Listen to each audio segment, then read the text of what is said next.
Oh, crap, I gotta make a video today, I forgot. Video thing to make. Oh yeah, I put it in the thumbnail and the title, duh. We can do a Q&A, so let's do that. So yeah, this video is gonna be a little basic because I'm not gonna bother tracking the question in my phone like I normally do. And there aren't many questions, but there are a lot of questions in each comment that I got, if that makes sense. So let's get right into some questions you all had. And let me mute my watch so it doesn't ding while I record. But yeah, like I said, you guys left some questions underneath of the post that I made on our community page. So if you guys want to see when I ask for questions for a Q&A, check that out. And also leave some questions underneath here because I didn't get a whole lot of questions on the last video, but I got more in the community page. So we're just gonna go off that one for now. But yeah, leave some comments here and subscribe so you actually see the community stuff. And a like would be appreciated too. I'm done shilling, let's answer some questions. All right, so, son of a bitch mad scientist. Yes, hello, Okabe. My question, what got you into anime? What was the first anime you watched? And did you enjoy it? Pokemon, Digimon, etc. don't count. Okay, they don't count. I would say if if Pokemon doesn't count, I think the first anime I watched that I knew was an anime that got me into anime was Soul Eater. I've answered that a few times. Though the first anime that I watched the whole way through was actually a pretty good series that Toonami, I believe, dubbed or somebody dubbed.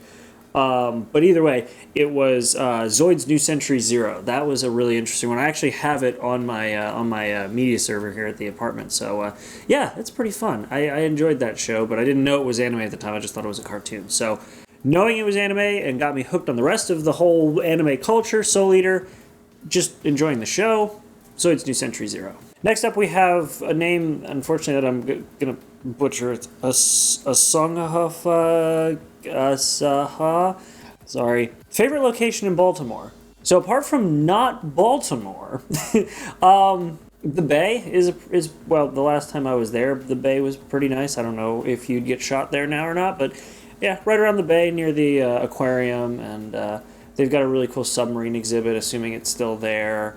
You've got like the little shopping center. It's a nice little area.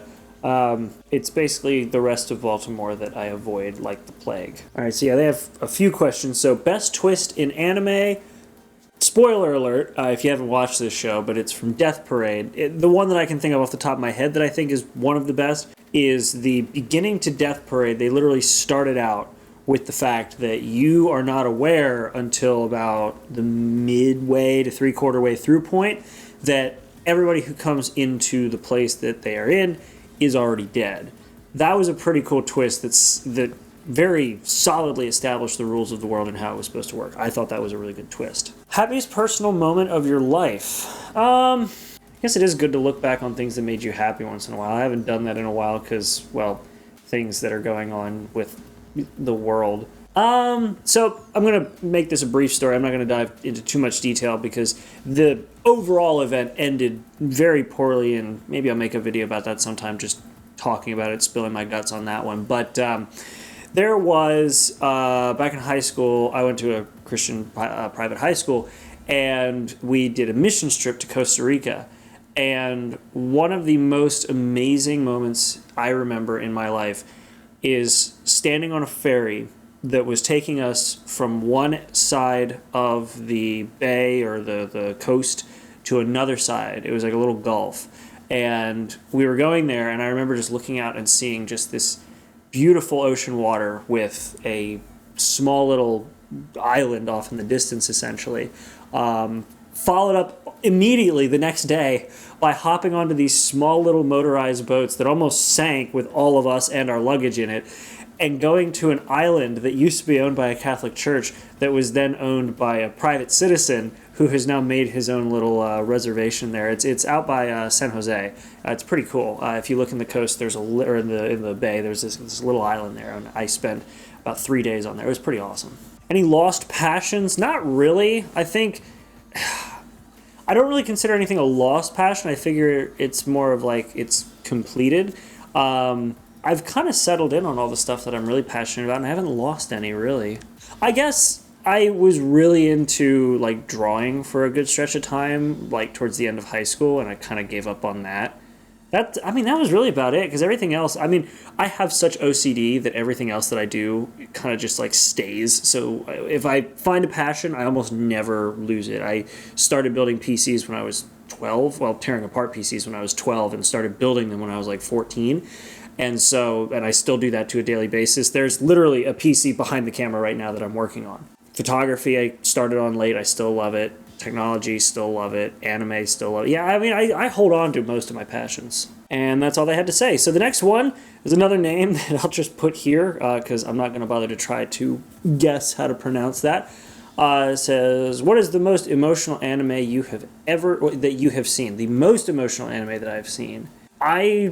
I think, like, in terms of, like, trying to elicit emotions, just brutally trying to pull emotions out of the viewer, Your Lie in April was definitely one of the most sad. Though, I feel like Assassination Classroom's ending definitely had a better natural way of making you feel emotions, just because of the fact that they literally had you invested in these characters for, well, 4 seasons or 2 parts of 2 seasons. So I feel like they did a more natural way of making you feel for the characters. So I would say either Assassination Classroom or Your Lie in April, though there are many, many more that have also been very emotional. Those are just the 2 that come to mind. And what is the anime that I liked the least? It's a tie between the 2nd season of Black Butler and the second half of SAO Season 1 with the Fairies Dance arc. That just... yeah, it's a tie between those 2. In fact, I actually did a video of the second part of Black Butler and why it was so bad, so you can check that out over there if you want. All right, Judge Heinrief, a name that I can actually pronounce, thank God, has 6 questions. Good night. So there's, a lot of questions for this video. The first one, what is your favorite and less favorite part of recording videos? Favorite part is probably either the editing or the sitting down in front of the camera to actually record it. My least favorite parts are script writing in the case of a lot of these videos. Yeah, probably script writing, or, not being able to make a video, which I would consider part of the video process, just because if I can't record something, it kind of sucks. What video games would you recommend playing? If you haven't played Halo 1, 2, or 3, play it. They're incredible. BeamNG's fun. I've been really diving into Little Inferno, oddly enough, which is a really relaxing game that's a little touch-sensitive game on the Switch, and you can get it on the PC. And Breath of the Wild. But my first recommendation, anytime somebody asks me a game, Halo. If you've got an Xbox, play Halo. 1, 2, and 3. 4 is not great. 5 sucks. Hopefully Infinite's better. I have my favorite random quirk that Julie does. So Julie's my cat. And my favorite quirk, I've never seen a cat do this because she's so weird. I call it her kicks. When she walks past something, just on her left side, she'll rub against it, and when her back leg gets to it, she just kicks her back leg out. It's the funniest and cutest thing, and I don't know why she does it, but she just does. How am I doing? Well, actually, so Blindfolded actually asked, how have you been? So I'll answer both those questions. I've been good. I've been stressed. I'm glad to be back making videos. As you can tell, this video was kind of rushed because I got a late start in the recording process, but I'm here now and I'm doing it. I've been stressed, but I'm doing all right. I'm job hunting and I'm working, and it's just a bunch of stuff that I'm doing. It's great. It's fun. Any future plans for yourself, your channel, or your series? Yes. And I keep saying this and I keep delaying it, but I'm really pushing to have my podcast ready to go and first episode posted before this month ends. And considering it's only the 5th, I think that's a pretty big possibility. The first episode's probably just going to be a test episode with a couple people I know are all right with being in something that's going to be kind of whack. But it'll also give me a chance to figure out what format I'm trying to go for and that kind of stuff, so that'll be fun. That's a channel goal. Series goals, I'm just trying to cover more shows, so I've been writing scripts for, I think the most recent script I was working on was for the, it was the Black Butler, the next arc from Black Butler, which was Book of Murder, because I talked about season 2 and why it was so bad, and the next one's Book of Murder. So yeah, I'm just trying to cover a lot of series. I'm still covering The God of High School. Still covering. I actually did the video yesterday about how ReZero started their season perfectly. Or not yesterday, Monday. Check it out over there.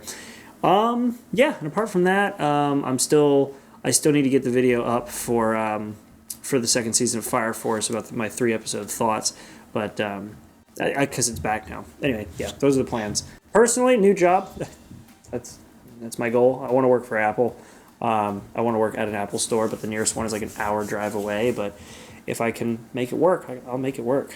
Have you played Forza 4 recently? What are your thoughts on the Zenvo and its wing? I played it recently. I didn't drive the Zenvo, so I don't know. Sebi's got one question. I don't know if you already answered it, but what inspired you to make YouTube videos? And another one. Oh, you got two. Okay, so I'll answer the first one. What inspired me to make YouTube videos? I had always kind of wanted to make YouTube videos. I've answered this question a few times before, but I'll answer it again. So I always wanted to make YouTube videos. Back when I had my very first channel, back before YouTube hated me, I actually did vlogs, because at the time vlogs were like the cool thing to do or whatever. And I just never had the wherewithal to continue with it, and I also didn't have a computer that could really keep up with what I wanted to do, and that's still the case today. Unfortunately, my computers just cry every time I have to make these videos because I make 4K for no reason. But yeah, I always wanted to do that, and then when I got into college, or just before I got into college, I started getting into some reaction videos, and I was like, that looks like fun, I'm going to do that. And I did, and I basically made reaction videos from then until not too long ago, and I did them every single day, barring a few breaks, which was kind of fun. But obviously issues arose with that, and I had to change over. But generally what started it was just me looking at it and going, that looks like fun. Didn't have to be anything specific, like it could have literally been anything else, but the fact that it was sort of like, hey, reaction videos look pretty fun, I'm gonna do it. And I built a following with that. I think that was pretty cool. Oh, and the next one, have you ever played an anime fighting video game? You asked this in a live stream, actually. I'm pretty sure you did. I played a ton of the old Dragon Ball Z fighting games, like on the GameCube, I think it was. I think it was on the GameCube, that or the PlayStation. I played a lot of those. Yeah, I think that's about it. I haven't played many, but yeah, of course you're asking because it'd be cool for me to do on the channel. I know, I've got some more gameplay stuff going on, so I'm gonna try that. AC asks, will you do a Let's Play of the popular horror stealth game Granny? It's available on both Android and PC. Well, I don't have an Android, but I do have a PC, and I'll have to look into that, because I am still going to be doing some gameplay, so don't you worry your little head about that. I will be doing some gameplay. And last but not least, we have Alfred Grillpals asking, do you like old American dramas? They were popular among Japanese. Different Strokes, Knight Rider, MacGyver, Full House. I didn't know Full House was a drama. And when I listen to their intros, I feel so nostalgic and tears come out. I like some. I mean, I love Full House. I mean, if you're counting shows like that, does Seinfeld count, or was that a comedy? I don't know. Yeah, I mean, I guess I liked Knight Rider. That was pretty cool. I didn't like the remake of Knight Rider. There's a few I'm sure I like. It's been a long time since I really dug into that. Friends, I guess, could be a drama. That's more of a sitcom. But granted, so is Full House. I don't know. Drama by your definition? Sure. I like a few shows like that. I haven't watched them in a while, though. That's been it. Those are all the questions. Now, I may do another one where I go back and kind of look at some questions that have just been thrown in for other videos. But like I said, at the very start, or as you could tell from the very start, this video is a bit rushed. So yeah, it's rushed, and we're getting it out now so that I can have it posted and ready to go before midnight tonight. So thank you guys very much for watching. Check out some links in the description if you want to ask some more questions. Leave it in the Discord. Actually, no, not in the Discord. Come talk to me in the Discord, which will be linked in the description, but go below the description, just under that like button, and make sure to leave a comment so that the next time I do a Q&A, I have some more questions. But that's about it, guys. Thanks for watching. Subscribe, the whole 9 yards. Check out the Discord, and I'll see you in the next video. Make sure to be there, and have a good one.